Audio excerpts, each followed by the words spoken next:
Hello everyone, today I will be teaching you how to build a 4x4 piston door. It really is just what it says in the tin. If you press the button, get a nice closing, and if you press the button again, all in a 4x4 space. So this is a mirror design. I'm going to be teaching you how to build one side of the thing, but just know that you just have to mirror it on the other side. It's the exact same. There's nothing different. So now that's all out of the way, let's get into it. So we're actually going to be starting with the piston layout. So you first place 4 pistons like that, and then 2 pistons up like that, and then a double piston, 2 double pistons like that, and finally place a piston facing down. Oh yeah, and you want to do this on both sides.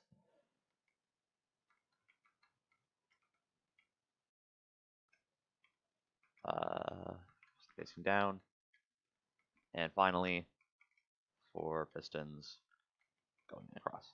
So when it's closed, when it's open, it's gonna look like this. When it's closed, it's gonna, look like this. All nice and simple. Alright, so now let's get into the redstone.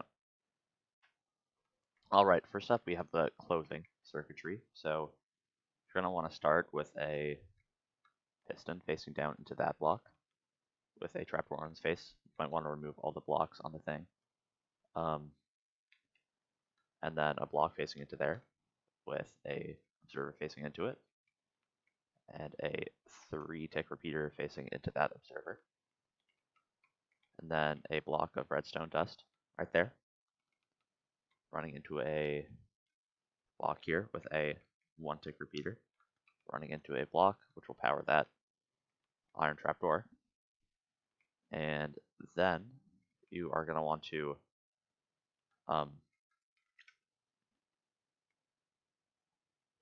run a input into this block like that. Whoops, keep those 1-tick, and then run your redstone dust up and around the contraption like this. And you want to place 4-tick repeaters here, facing into blocks like this. Redstone dust facing into a block like that. These 2 blocks, and then a repeater there set to 4 ticks, and a redstone dust right there. That's the top part, all done and dusted. Now you're gonna place a block there, a sticky piston facing down with 1, 2, 3, 4 slime blocks, and a redstone block. And then 2 blocks down from the redstone block, you're gonna be placing 2 repeaters facing this way, this one set to 3 ticks, into a block with a redstone torch on its face, which runs into 2 observers with a block on top, and then a redstone dust here into a block like that, into a 4-tick repeater, which runs into a block with a piece of redstone dust on its face, which will update this observer, powering this piston. So I believe if we just slap in all of our blocks, get a lever, and give it a flick, that's the closing, all done and dusted. Now when I say all done and dusted, it's not completely done. We still need to do these 2 bottom pistons. So first, like that, right, just 2 yellow blocks like that, and then facing up from here, you want a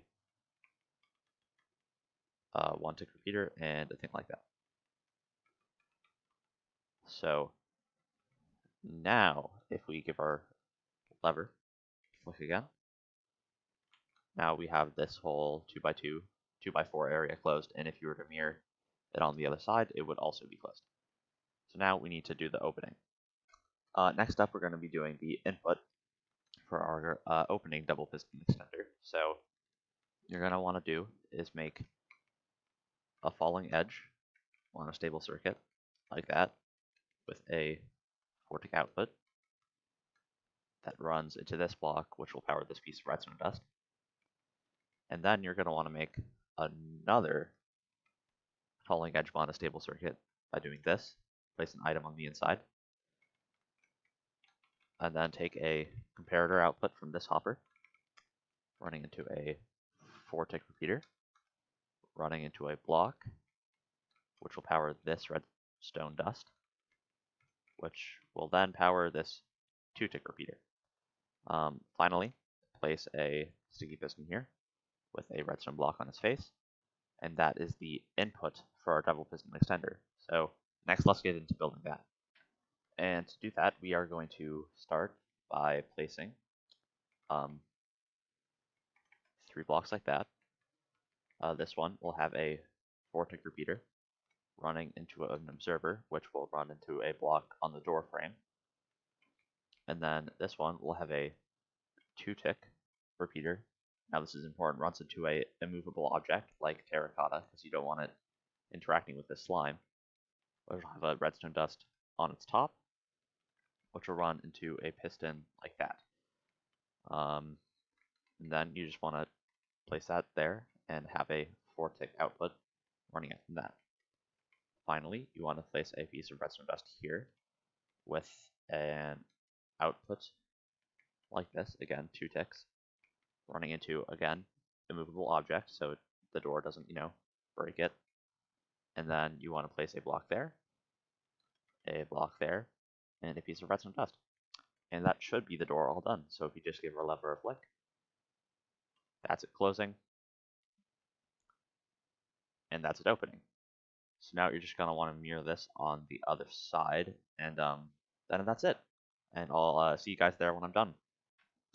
Alright, now that I've mirrored it on both sides, we can see if we flip the lever. Closes all nice. And then opens all nice. So now let's get into the inputs. Alright, so the inputs will be ran from the same side. They don't have to be. This is just so I can show you everything. So our first input will have a sticky piston like that with an observer facing into this block here. Now, this is really weird, and it's it's just weird. You need to place a repeater here next to this piston, or else, for whatever reason, it updates this piston, and then it'll get butted, and the whole thing just a flop. So this here, next to this piston here, needs to be a repeater. But aside that, if we just, slink around, make sure not to interact with any redstone, and then we just get a nice toggle flip-flop. So we're going to need a redstone block. We should be all good. So for simplicity, let's just place our toggle flip-flop, I don't know, right here. And then you just run redstone into it. And that is one side all done. So the next side is just as easy. You, again, piston, observer, block with redstone on it. This one, you literally just have to, run it into the side of this, and then you have your thing all done. So if we give our button a press, door closes all nice, press it again, door opens all nice, other side, door closes, door opens. So, well, that has been my 4x4 piston door. I hope you guys have enjoyed it. It is not the most compact design, but it is reasonably compact. If you guys want, more things in the future, please leave a like, and I'll see you guys next time. Adios.